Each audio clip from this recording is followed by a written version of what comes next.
All right. Thank you so much for joining me for this presentation on 4 steps to building a winning business team. The key to profitable and sustainable business growth. I'm excited you're here. This is going to be an extremely valuable and informative webinar, and you will have many light bulb moments. It will last about 30 minutes, so without further ado, let's get started. I'm John van der Steur, and I help teams achieve peak performance by creating alignment, unity, trust, and focus. For the past 15 years, I've developed a method that, amongst others, has helped a Dutch team win an Olympic gold medal. I call this method the Power of Polarities, and I have published a book with the same title.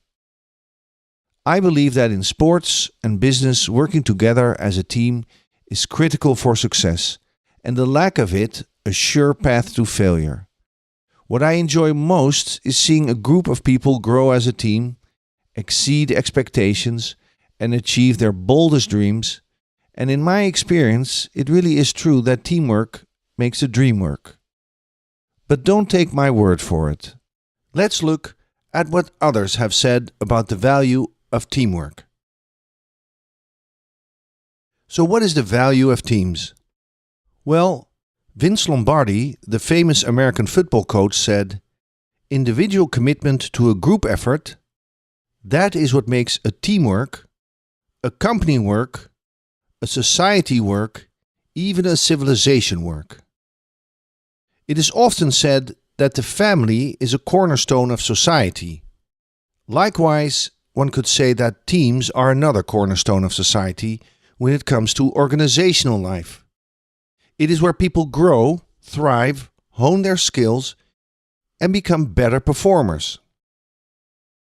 And then there is Andrew Carnegie, the famous 19th century American industrialist, business magnate, and philanthropist, who said, "Teamwork is the ability to direct individual accomplishment towards organizational objectives.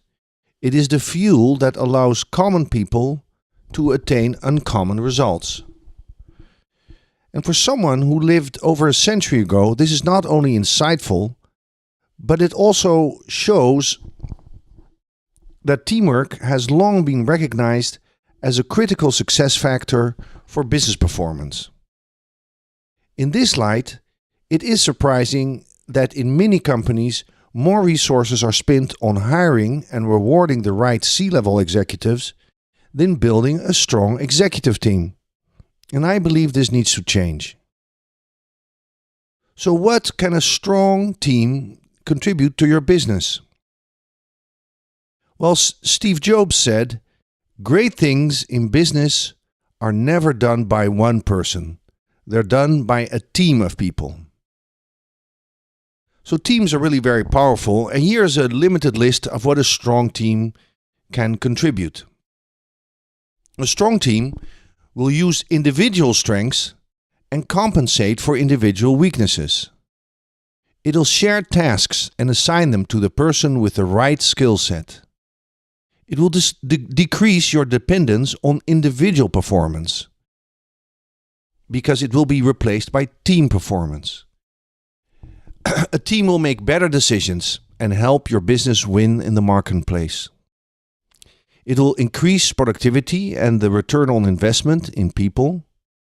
It will increase accountability and morale, achieve targets and make success repeatable, not a one-time occurrence. A team can make the impossible possible. A team will decrease stress levels and increase job satisfaction. A team will help retain your employees and customers. And it'll even make the right hiring decisions. The team will know who to hire. So let's have a look now at what is a team, what makes a team.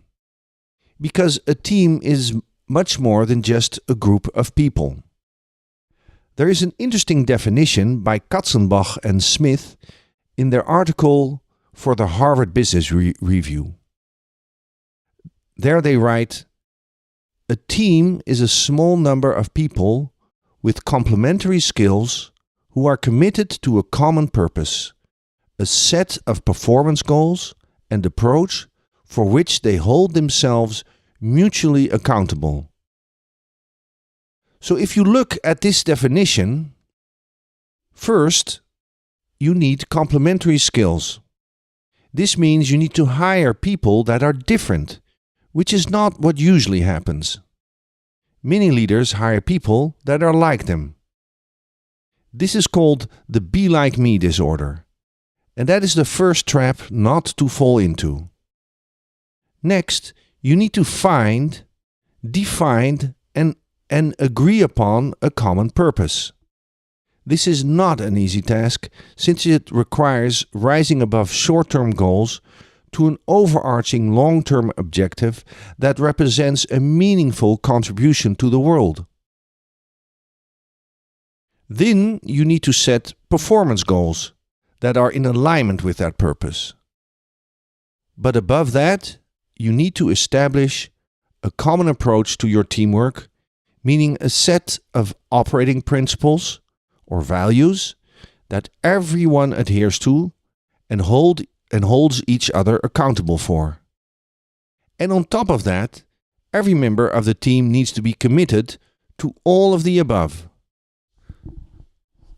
The rewards of teamwork are great, but creating a winning team is easier said than done. Yet, that is exactly what we do at Polarity Consulting. If you want to take the guesswork out of teamwork, the Power of Polarities team building solutions are your best bet. But don't just take my word for it. In 2008, Doug Wild, a professor at the Department of Mechanical Engineering at Stanford University, published a remarkable book called Teamology. In it, he describes how his department used Jungian typology to form and organize effective and award-winning engineering teams. Starting in 1991, individual members of engineering teams were selected on the basis of typological diversity. Every member had to have opposite personality types. With all the polarities present in the teams, their power could be accessed. In his book, Wild reports that the results were spectacular. You might expect that putting opposite types together in a team would lead to disastrous results. But quite the opposite happened. What happened was that the percentage of teams that won a Lincoln Design Award increased from 27% to 73%. In other words, 3/4 of the students were performing at a level previously attained by only 1/4. Now you might wonder, how is this possible? Well, Professor Wild explains it as follows. The basic idea is to have every team possess among its members the full range of problem-solving approaches available to the human race. Next, people who individually then have only a few problem-solving strategies can pool these in a team to make it overcome any obstacle it encounters. And finally, he wrote, personality type generates in team members the self-awareness and tolerance of different points of view. Different people see things differently, and it is possible to disagree without becoming disagreeable. There is an old Irish saying that comes to mind here. Whenever two people think the same about everything, there is no need for one of them. Winning teams are created by people who care enough about their team to resolve their differences for the benefit of the whole. Whereas reality is in front of your eyes, the way you perceive and organize it is behind your eyes. It is there that your personality filters and organizes data. The result is that two people who have the same reality in front of their eyes can disagree on what they see and also both be right. Take this image for example. Do you see the saxophone player? What does he look like? Do you see the shadows on the face of a beautiful woman? Yes? And can you see both? The point here is that two people can look at the same object, see something different, and both be right. Reality is not what is in front of our eyes, it is what is behind them. And in case you were wondering, you are right. It is not logical, it is psychological. To be able to see things differently, we have to do some work. We have to be willing to examine and understand something from different points of view. We need to understand the power of the polarities present in a given situation. The Power of Polarities, the title of my book, is about mobilizing the power of polarities in individuals, teams, and organizations to achieve high performance. So what are polarities? Well, first of all, polarities are real and they are everywhere. Just think of light and dark, ebb and flow, high and low, in and out, rest and movement, hot and cold. The list is simply endless. And one of the great paradoxes of life is that the purpose of polarities is not to polarize, it is actually to harmonize. Unfortunately, there is and always has been an illusion of power in the world. The illusion is that one pole of a polarity is better than the other. For example, one is right and the other wrong. One is good and the other bad. One is strong and the other weak. True and authentic power, however, is found in the balance dynamic between the poles of a polarity. If an individual, team or organization loses this perspective, it becomes like a house divided against itself. And we all know a house divided against itself cannot stand. Unfortunately, in business, sports, politics, religion, and many other areas of life, we often fall in this trap. And we lose the possibility, the opportunity of creating something that is authentically powerful, truly powerful, in a sustainable way. But let's look at an example of how polarities operate. And a polarity that all of us are confronted with every day is the polarity of night and day.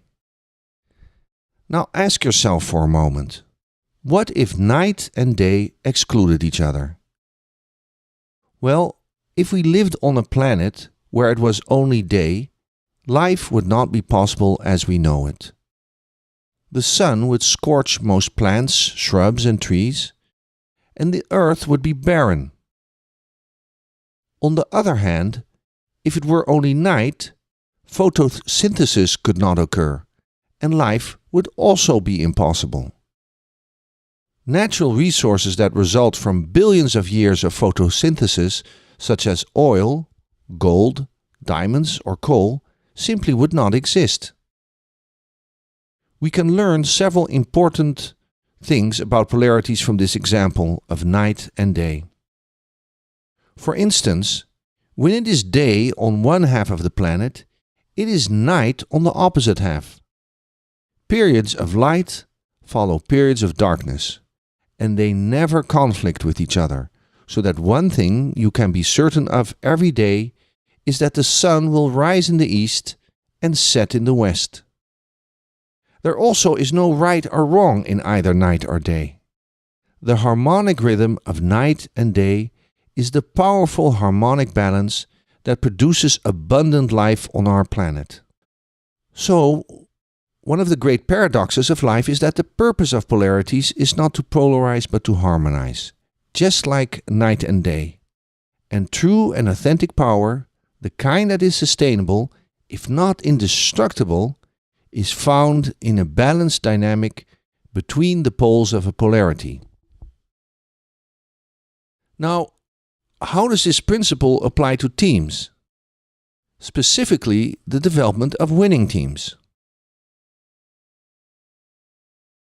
Since we established earlier that the key component of a team is a human being, we turn to psychology for a moment, and specifically to the psychology of Carl Jung.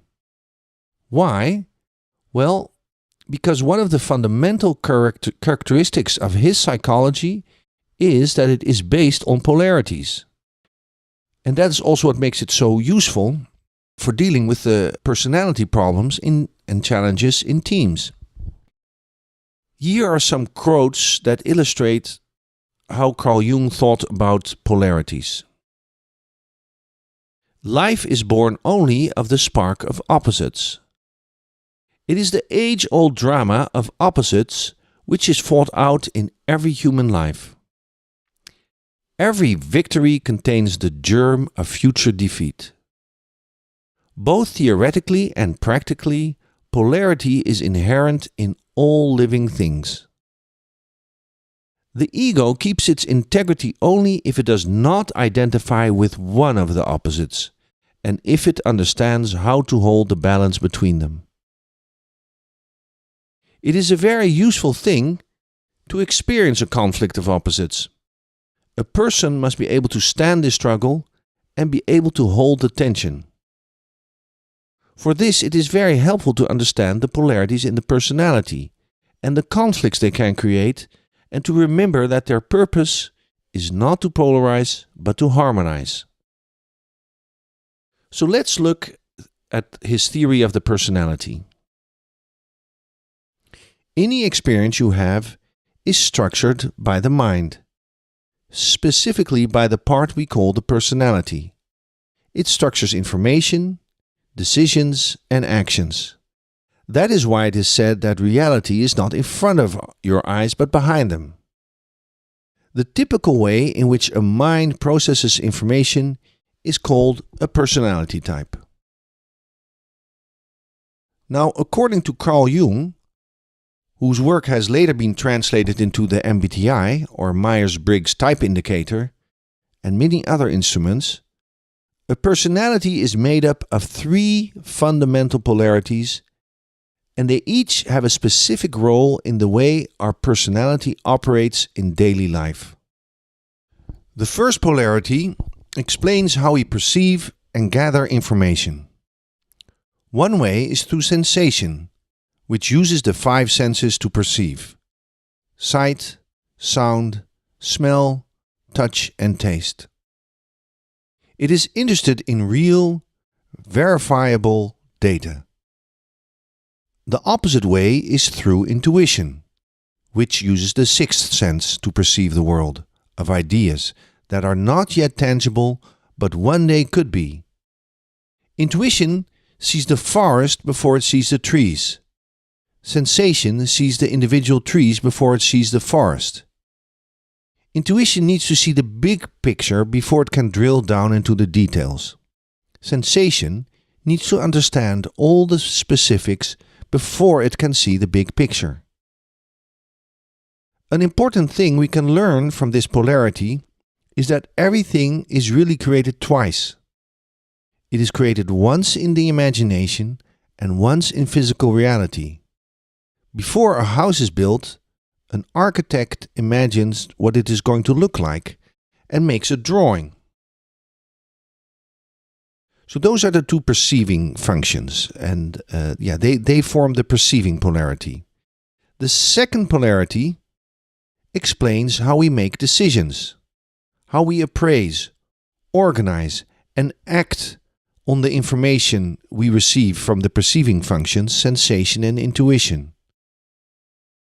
Now, thinking tends to organize impressions logically, in a manner that is impersonal, objective, and task-oriented. Thinking provides the direction leading towards certain achievements. It analyzes information to find the cause and effect, the consistency, and the logical order of things.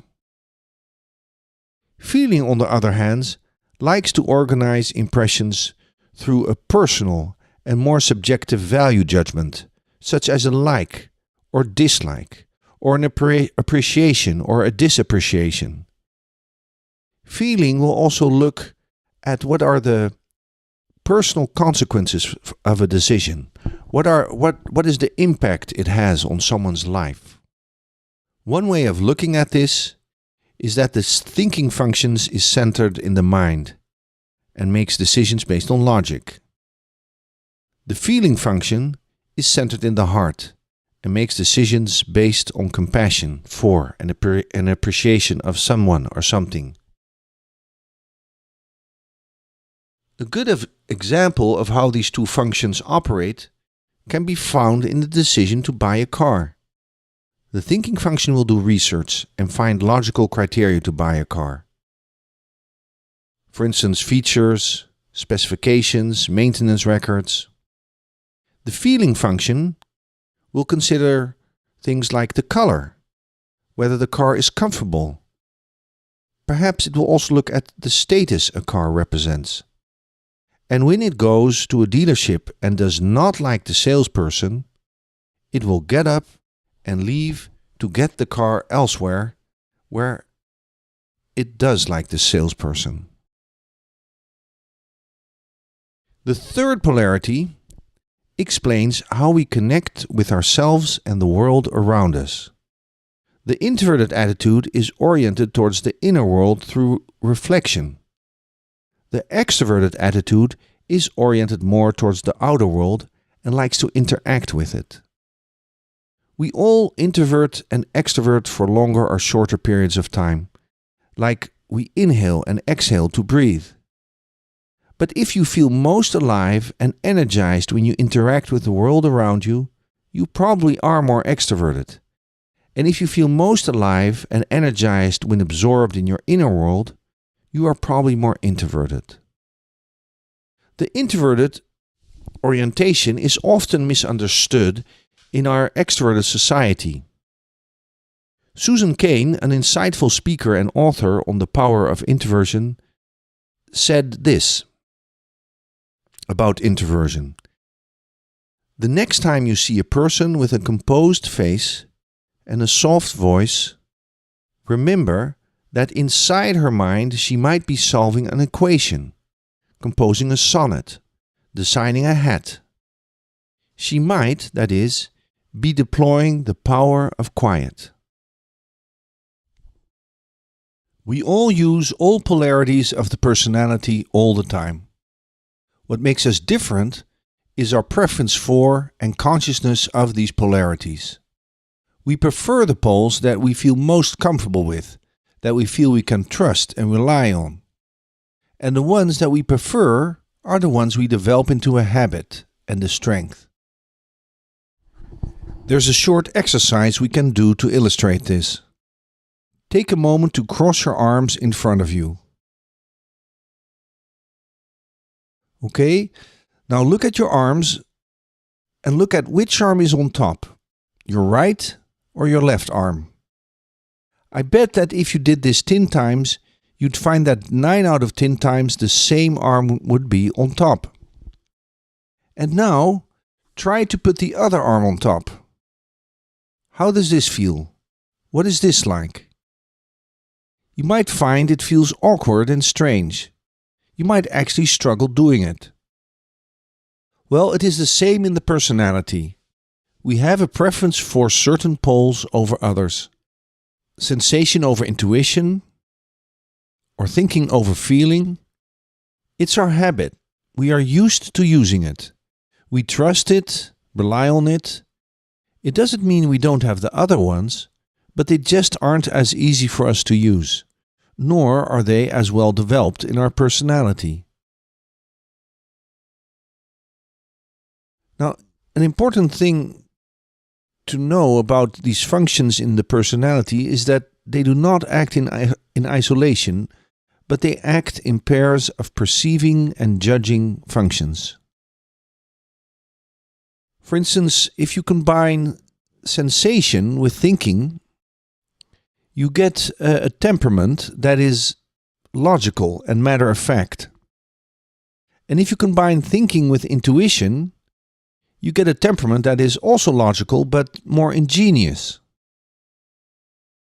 And then feeling combined with sensation creates a temperament that is personal and caring.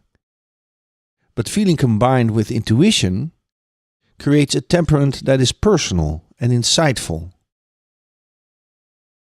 So these four combinations of the perceiving and judging functions lead to four temperaments or patterns in the personality.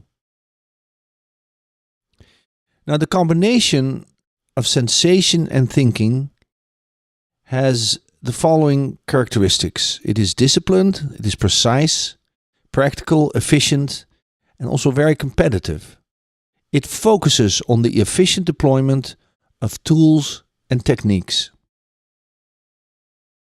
The combination of thinking with intuition, on the other hand, is original, inventive, independent, effective, and bold.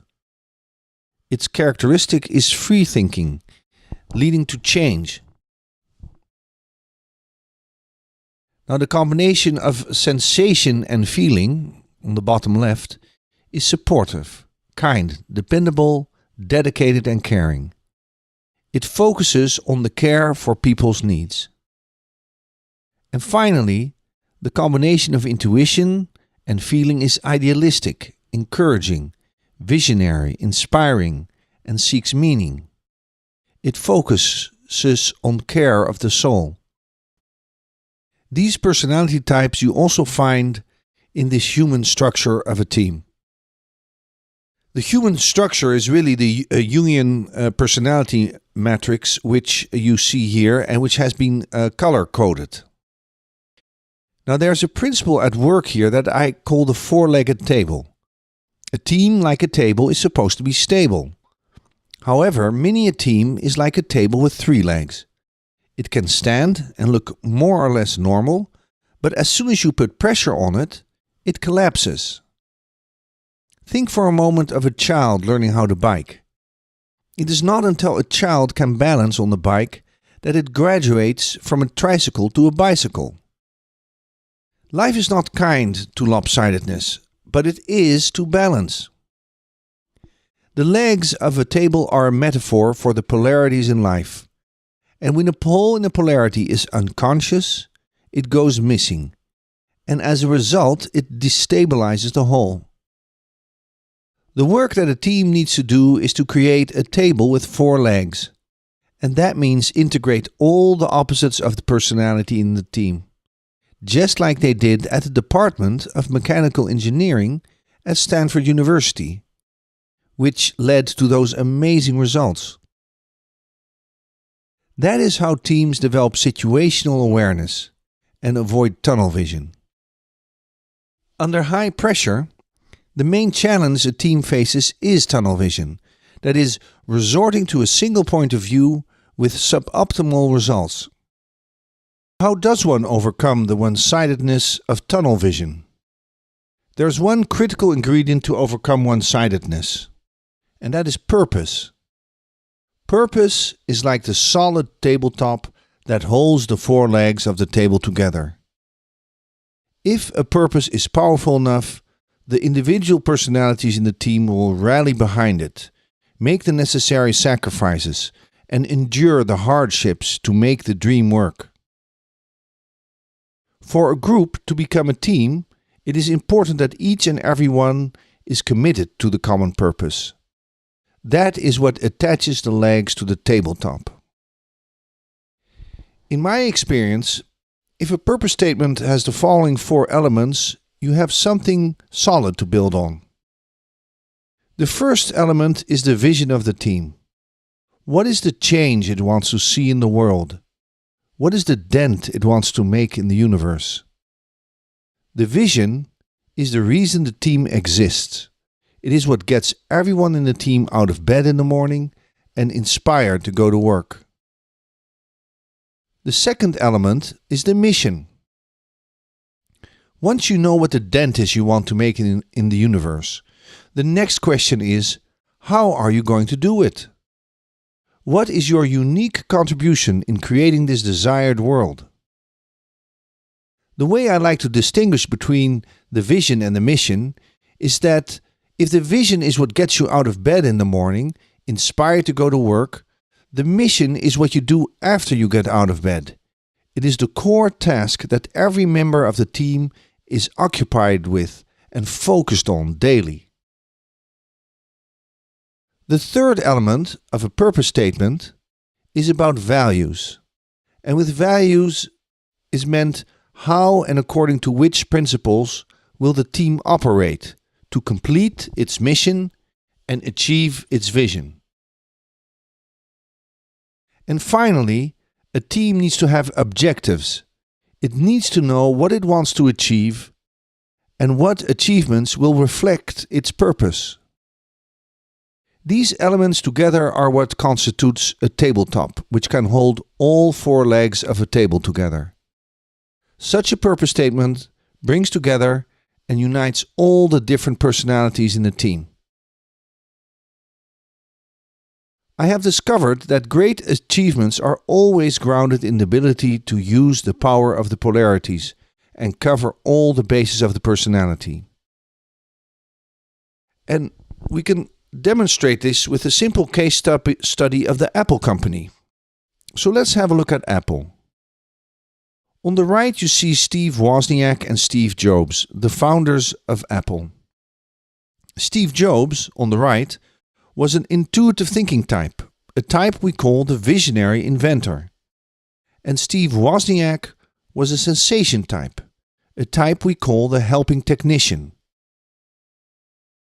Now, Steve Wozniak enjoyed working with Steve Jobs, and he enjoyed creating these amazing technological products that Jobs envisioned. Such a combination of an inventor and a technician is extremely powerful, and it has created a company that was able to cover all the bases. So let's have a look on how Apple covered all the bases of the personality. Well, first there is the teal temperament of the technician we need to look at. Are Apple's products technically sound? Well, against the trend in the computer industry, Apple developed its hardware and software together for the sole reason of being able to make technically sound products. And their products have outperformed competitors' products in terms of both technical benchmarks and product lifetimes. So I think we can check this base of the personality. Next, let's look at the terracotta temperament of the helper. Now, this temperament is about helping people with their practical needs. Apple products have provided humankind with some life-changing practical tools. Just take the iPod as an example. From a CD player with 12 songs to 1,000 songs on a device the size of a deck of cards that fits in your pocket. The iPhone was a touchscreen iPod with a phone and email and internet in one. There had not been a device that could integrate all of these in one. And another thing the helper temperament likes is beauty of design. And Steve Jobs' collaboration with Jonathan Ive, Apple's chief designer, provided Apple with exactly that. Design apparently has such a high priority at Apple that engineering has to report to design and not the other way around. So I think we can also check this temperament. And next, let's look at the orange temperament of the visionary. The vision of the young Steve Jobs was to create technology to expand the human mind. Have a look at this video where you see a young Steve Jobs explaining this. The best analogy I've ever heard is Scientific American, I think it was, did a study in the early 70s on the efficiency of locomotion. And what they did was for all different species of things on the planet, birds and cats and dogs and fish and man and goats and stuff, they measured how much energy does it take for a goat to get from here to there, right? Kilocalories per kilometer or something, I don't know what they measured it in. And they ranked them, they published a list, and the condor won. The condor took the least amount of energy to get from here to there. And man didn't do so well, came in with a rather unimpressive showing about a third of the way down the list. But fortunately, someone at Scientific American was insightful enough to test man with a bicycle. and man with a bicycle won. Twice as good as the condor, all the way off the list. And what it showed was that man as a tool maker has the ability to make a tool to amplify an inherent ability that he has. And that's exactly what we're doing here. It's exactly what we're doing here. So I think we can also check this base of the personality. Let's have a look at the turquoise temperament of the inventor. Well, Apple has obviously thrived on innovation. From the first personal computer with a screen and a keyboard in 1976, to the Macintosh in 1984, to the iPod in 2001, the iPhone in 2007 and the iPad in 2010. And in the process, they have reinvented the music industry. We have gotten so used to these products that we have forgotten that many thought they would fail. Steve Ballmer, for example, the former CEO of Microsoft, said about the iPhone, "There is no chance that the iPhone is going to get any significant market share. No chance." And the sign of true innovation is usually that at first it is met with skepticism, but succeeds despite of it.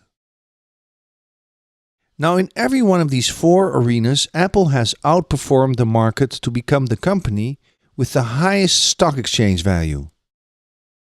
Steve Jobs intuitively knew how to do this. At the same time, he was a man with many limitations. The red feeling function was his inferior function, and it caused quite some havoc in his personal life and in his relationships with his colleagues. But this he got right. In his second term at Apple, he also figured out how important collaboration is. It is only through collaboration that you can cover all the bases of the personality. No one can cover them on their own. In a 2003 episode of 60 Minutes, Steve Jobs said, "My model for business is the Beatles. They were four guys who kept each other's kind of negative tendencies in check. They balanced each other, and the sum was greater than the total was greater than the sum of the parts. And that's how I see business. You know, great things in business are never done by one person. They're done by a team of people." Now, Apple's continued success since Steve Jobs' death in 2011 will depend on its ability to continue to outperform the market in these four arenas. There's something important that we can learn here from Apple. The four legs of the table are created by covering the four bases of the personality. And we do that in the value segment, in the value element of the purpose statement, by defining four key value areas that each team must have. The technician represents the value of efficient deployment of tools and techniques. The inventor represents the value of free thinking leading to change. The visionary, the value of care of the soul. And the helper, the value of care of people's needs. And when I work with teams, I always make sure that each temperament is represented with a value or operating principle. And I have often found this is the key to their success because it gives each temperament a formal role in the team process, and all the individuals in the team will find themselves represented in them. Now, there's a simple 4-step framework that a team needs to go through to optimize its performance. It all starts with step number one, knowing yourself. Everyone in the team needs to know themselves and be aware of how they work, of their strengths and limitations. The second step is to understand the others in the team. Awareness of how others work, their strengths and their limitations. Realize it is okay to disagree and that you don't have to become disagreeable. And remember the old Irish saying, whenever two people agree on everything, there is no need for one of them. It is in fact valuable to have differences. The third step is to define a common purpose. Everyone in the team needs to know why they do what they do, how they want to do it, and what they want to achieve. Everyone in the team needs to share a common fate. and that fate is defined by its purpose. This does not have to be something very profound or deep or wise. It can be something simple, as long as it is meaningful to the members of the team and as long as it is something that they all can commit to. And finally, and this is probably the most difficult step, a team needs to execute, go on a journey together and reach its destination. For this, you need to define roles and responsibilities, you need to solicit feedback continuously and acknowledge and reward. And if I look at the Dutch women's hockey team that I worked with for 2 years before the London Olympics, the first 3 steps we did in about 4 to 6 months. The other year and a half was really about execution and about honing the team and strengthening the team in monthly sessions. So this concludes our presentation on 4 steps to creating a winning business team. By this time, you know that building a winning team is the best way to win at business and create sustainable profits. And it is clear that the Power of Polarities team building methodology, or teamology as we like to call it, shows you exactly how to do that. But there is one more thing. Think about your team for a moment. If you're not satisfied with the way your team is performing and would like to know how to optimize its performance, we have developed a tool to help you analyze your team. It is a team effectiveness assessment that you can either take as an individual member of the team or that you can have your whole team take. The feedback it gives you and your team is razor sharp and provides you with practical quick wins so that you can start building the team that will help you and your business win. So I would like to invite you to take our team effectiveness assessment. Currently, this is still a free offer, but for how much longer I cannot say. You can go to our website for more information and to sign up to take our free team assessment. It will also show you how you can sign up for a free half-hour consultation where you can discuss your results and get feedback on how to improve your team, all for free. So this concludes our free webinar on how to build winning business teams. I want to thank you so much for joining me today on this webinar. I hope you learned a lot, and I hope to be able to discuss your team's performance issues with you in the future. Thank you so much for your time.